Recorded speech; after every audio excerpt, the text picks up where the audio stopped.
नमस्कार बच्चा लोग।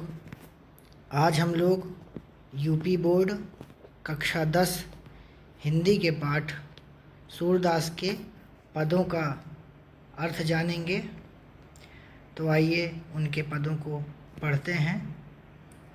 इससे पूर्व वाले कक्षा में मैंने सूरदास के पदों को कैसे सस्वर वाचन करना है इस विषय पे वीडियो बनाया है। आप मेरे चैनल पे जाके उनको देख सकते हैं कि इन पदों को कैसे गाते हैं।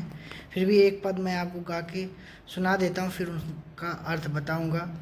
चरण कमल बंदो हरि राई, जाकी कृपा पंगु गिरिलंघ है। अंधे को सब कछु दर्शाई, बहिरो सुने गूंग पुनि बोले। रंक चले सिर छत्र धराई, सूरदास स्वामी करुणा में। बार बार बंदो तिहि पाई, चरण कमल बंदो हरि राई। प्रस्तुत पद में सूरदास जी भगवान के कमल रूपी चरणों की वंदना करते हैं और उनके प्रभाव को बताते हैं। सूरदास जी कहते हैं, चरण कमल बंदों हरि राई, मैं भगवान श्री कृष्ण के कमल रूपी चरणों की वंदना करता हूँ। जो चरण, जिन चरणों की कृपा से जा की कृपा पंगु गिर लंघ है, जिन चरणों की कृपा से जो पंगु अर्थात जो लंगड़ा होता है वो गिरी अर्थात पर्वत को पार कर जाता है। अंधे को सब कुछ दर्शाई, और जो अंधा होता है वो सब कुछ देखने लगता है। बहिरो सुने, बहिरो अर्थात जो बहरा होता है वो सब कुछ सुनने लगता है। गूंग पुनि बोले, और जो गूंगा होता है वो बोलने लगता है। रंक चले सिर छत्र धराई, और जो रंक अर्थात भिखारी होता है वो भी राजाओं की तरह सिर पर छत्र धरकर चलने लगता है।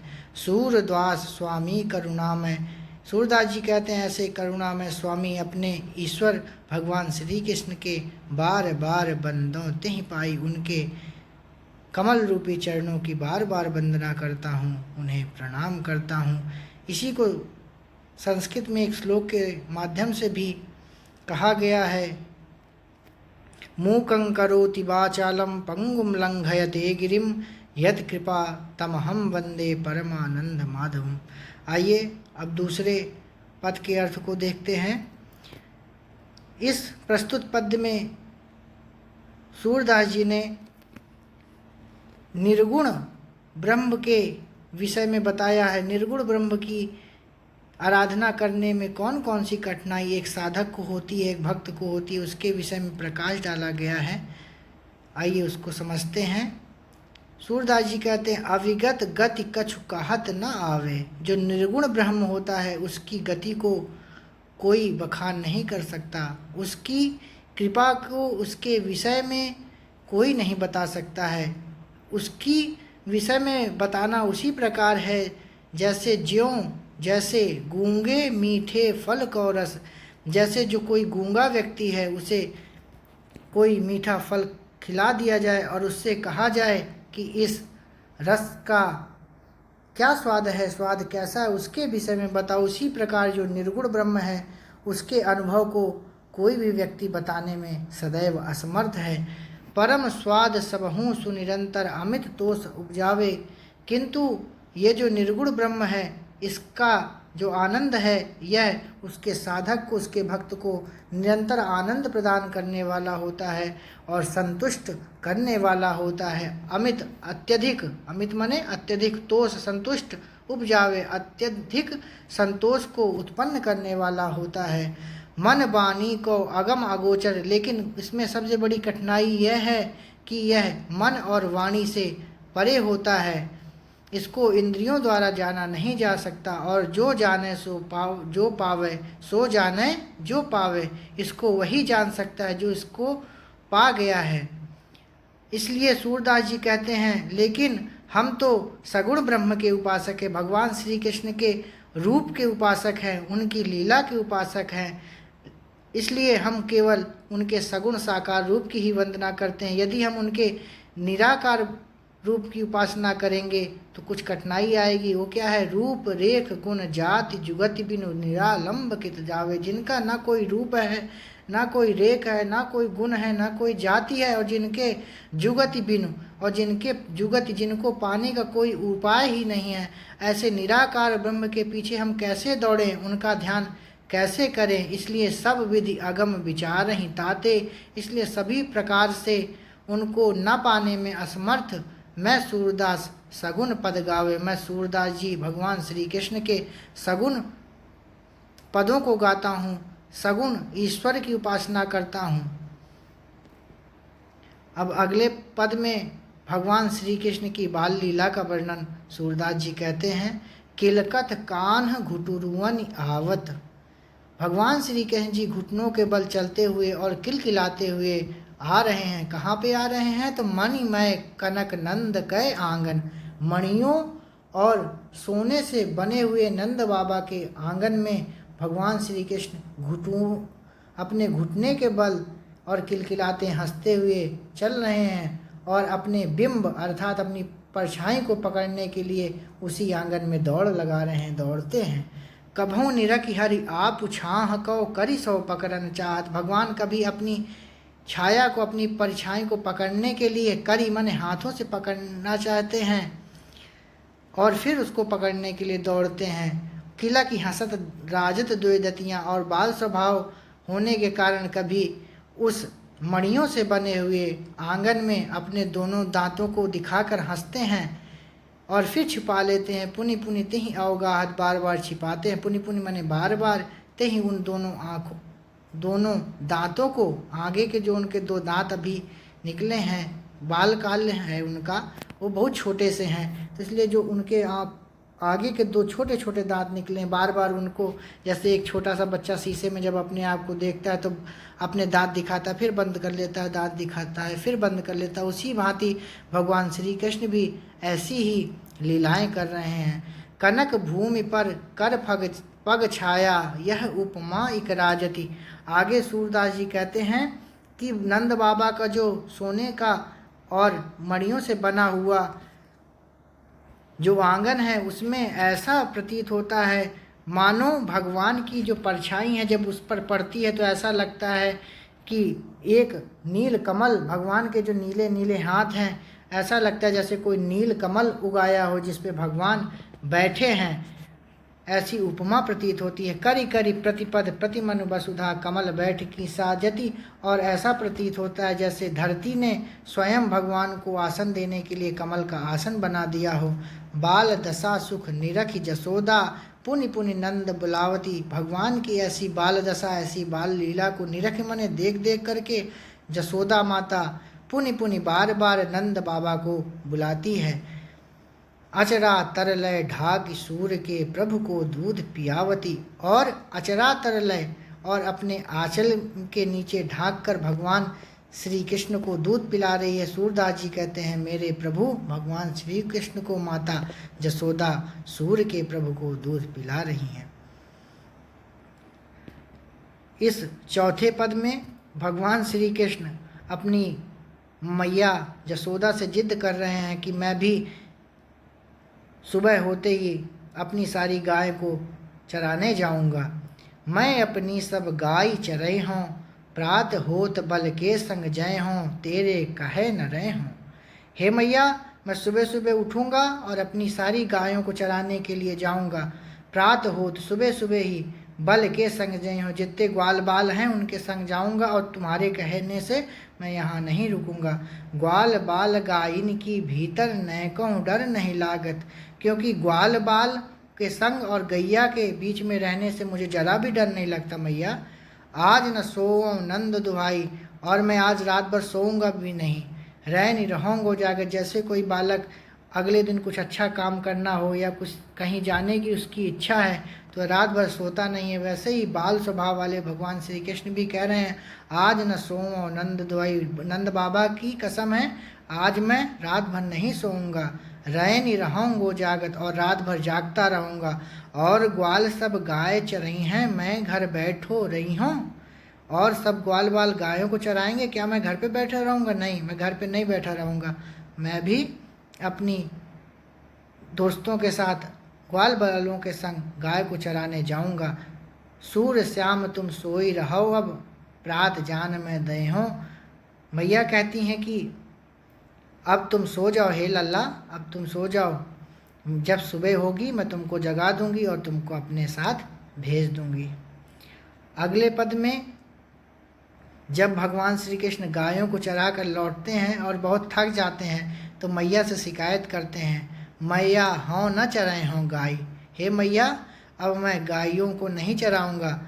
सिगरे ग्वाल घिरावत मोसो मेरे पाई पिराई, क्योंकि सारे ग्वाल बार मुझी से ही गायों को घिरवाते हैं, मुझी से गायों को बार बार दौड़ दौड़ के पकड़ने के लिए कहते हैं और मेरे पैर दर्द करने लगते हैं, जिससे मैया जौ न पत्याही पूंछ बल दावी, यदि तुमको मेरी बात पे भरोसा नहीं है तो बलदाऊ से पूछ लो, दाऊ से पूछ लो अपनी कसम दे करके। यह सुनी माई जसोदा ग्वालिनी गारी देत रिसाई।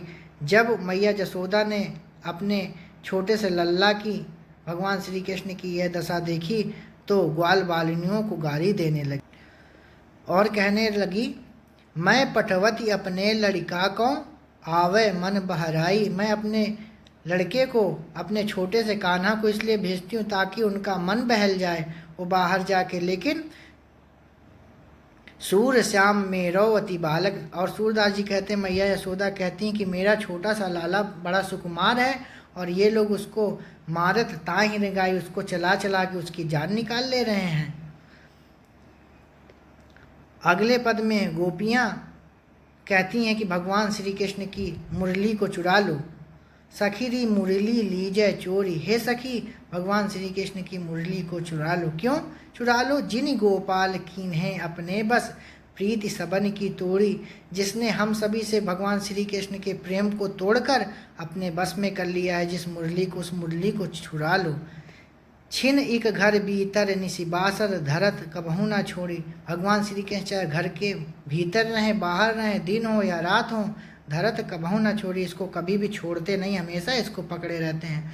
कबहू कर कबहू अधरनी कटि कबहू खोसत जोड़ी, कबहू इसको हाथ पे रखते हैं, कभी इसको अपने अधरों अर्थात होठों पे रखते हैं और कभी इसको अपने कमर में खोस लेते हैं। ना जानो कछु मेली मोहिनी राखे अंग अंग भोरी, सूरदास प्रभु कौ मन सजनी बांध्यो राग की डोरी। पता नहीं इस बांसुरी ने भगवान श्री कृष्ण के ऊपर कौन सा मंत्र मारा है और इनको अपने बस में कर लिया है। सूरदास प्रभु को मन सजनी, और सूरदास जी कहते हैं और हमारे भगवान श्री कृष्ण को बस में करके और इसको अपनी राग की डोरी में बांध लिया है। अगले पद में भगवान श्री कृष्ण अपने मित्र उद्धव से ब्रज के विषय में, वृंदावन के विषय में बताते हैं और उससे उनकी वृंदावन से क्या क्या यादें जुड़ी हुई हैं उसको बताते हैं। उद्धव मोहि ब्रज बिसरत नाही, हे उद्धव मुझे ब्रज अर्थात वृंदावन नहीं भूलता है। वृंदावन गोकुल वन उपवन सघन कुंज की छाही। वृंदावन के और गोकुल के वे जो वन वाटिकाएं, जंगल और घने कुंजों की जो छाया थी वो मुझे नहीं भूलती। और प्रात समय माता जसुमती अरुनंद देख सुख पावत। मैं सुबह होते ही मैया यशोदा और नंद बाबा को देखकर सुख पाता था। माखन रोटी दहियो सजायो अति हित साथ खवावत। मैया मुझे माखन रोटी अपने साथ बैठा कर खिलाती थी। गोपी ग्वाल बाल संग खेलत सब दिन हंसत सिरात। दिन भर मैं गोपी और ग्वाल वालों के संग खेलता था, दिन भर उनके साथ हंसता था और फिर रूठ जाता था। सूर दास धनि धनि ब्रजवासी जिन सौ हित जदुतात। सूरदास जी कहते हैं वो ब्रजवासी और वृंदावन के रहने वाले सभी ग्वाल वाल धन्य हैं जिनसे भगवान श्री कृष्ण का ऐसा प्रेम है, ऐसा हित है। अब उद्धव वृंदावन जाते हैं और गोपियों से मिलते हैं और गोपियों के बीच में और उनके बीच में जो संवाद होता है उसके विषय में इस पद नंबर 8 में बताया गया है। गोपियाँ कहती हैं, उद्धव मन न भये 10-20। हे उद्धव हमारे मन 10-20 नहीं है, बल्कि एक ही मन है हमारे पास। एक हुतो सो गयो श्याम संग को और आधे ईस। एक जो मन था वो भगवान श्री कृष्ण के संग में चला गया है। अब हम किस ईश्वर की उपासना करें। इंद्री शिथिल भई केशव बिन ज्यों देही बिनु शीस। हमारी इंद्रियां जो हैं अब शिथिल हो गई हैं भगवान के बिना। जैसे सर के बिना, शीश के बिना यह शरीर शिथिल हो जाता है, बिल्कुल किसी काम का नहीं रहता, वैसा ही दशा हमारी हो गई है। आशा लगी लाग रहत तन श्वासा जीव ही कोटि बरीस। हमारे हमेशा यह आशा बनी रहती है कि भगवान श्री कृष्ण सैकड़ों सालों तक जिए। तुम तो सखा श्याम सुंदर के सकल जोग के ईश। आप तो भगवान श्याम सुंदर सलोने सरकार भगवान कृष्ण के सखा अर्थात मित्रों और सभी प्रकार के योग विद्या को जानने वाले हो। सूर हमारो नंद नंदन बिनु और नहीं जगदीश। सूरदास जी कहते हैं कि गोपियाँ उद्धव से कहती हैं हमारे नंद नंदन बिन केशव कृष्ण कन्हैया के बिना और इस संसार में कोई ईश्वर नहीं है। उद्धव जाहु तुम्हें हम जाने, उद्धव जाओ तुम्हें हम जाने। गोपियाँ कहती हैं हे उद्धव अब तुम जाओ हम तुम्हें जान गए। श्याम तुम्हें हो को नहीं पठयो तुम हो बीच भुलाने। भगवान श्री कृष्ण ने तुमको नहीं भेजा है, बल्कि तुम कहीं और जा रहे थे और तुम यहाँ आकर चले आए हो और रास्ता भूल गए हो। ब्रज रारिन सो जोग कहत हो का बात कहत न ल जाने। यहाँ बात यह है कि भगवान ने जब उद्धव को वृंदावन भेजा तो उद्धव ने भगवान श्री कृष्ण के विषय में ना कह करके गोपियों से कहा कि तुम भगवान श्री कृष्ण की क्यों उपासना कर रही हो, तुम निर्गुण ब्रह्म का ध्यान करो और किसी भगवान की आराधना करो, वो तो एक मनुष्य हैं। तो इसीलिए गोपियाँ कह रही हैं ब्रज नारिन सो जोग कहत हो बात कहत न ल जाने। तुम ब्रजवासियों से योग की बात करते हो और तुम्हें लज्जा नहीं आती। बड़े लोग न विवेक तुम्हारे ऐसे भय अयाने। अरे तुम बड़े लोग हो, तुम्हें क्या फ़र्क पड़ता, तुम तो ऐसे चले आए। हम सो कही लही हम सही कहे जिय गुण लेहु सयाने। तुमने हमसे कह दिया और हमने सह लिया। कहाँ अबला कहाँ दशा दिगंबर मष्ट करो पहचाने। कहाँ अबलाएं, कहाँ हम नारी अबला और कहाँ दिगंबर नंग धरंग रहने वाले साधु संत मष्ट करो पहचाने। इसको सही ढंग से जान लो, हम में और दिगंबर साधुओं में बहुत बड़ा अंतर है। साँच कहो तुमको अपनी सा बूझती बात निदाने। अच्छा एक बात सच सच बतलाओ, तुमको तुम्हारी ही कसम है, सूर श्याम जब तुम पठायो तब नए कहूँ मुस्काने। जब भगवान ने तुमको यहाँ भेजा था तो क्या थोड़ा मुस्कुराए थे? यदि थोड़ा मुस्कुराए थे तो निश्चय ही उन्होंने तुम्हारे साथ कोई मजाक किया होगा जो तुमको यहाँ भेज दिया। अगले पद में गोपियाँ कहती हैं निर्गुण कौन देश को वासी। जो निर्गुण है, निराकार ब्रह्म है, वो कहाँ रहता है? निर्गुण कौन देश को वासी। मधुकर कई समझाई सौदे बूझति साँच न हासी। हम तुमको भगवान श्री कृष्ण की कसम दे रही हैं, हंसी नहीं कर रही हैं। बताओ वो जो निर्गुण ब्रह्म है वो कहाँ रहता है?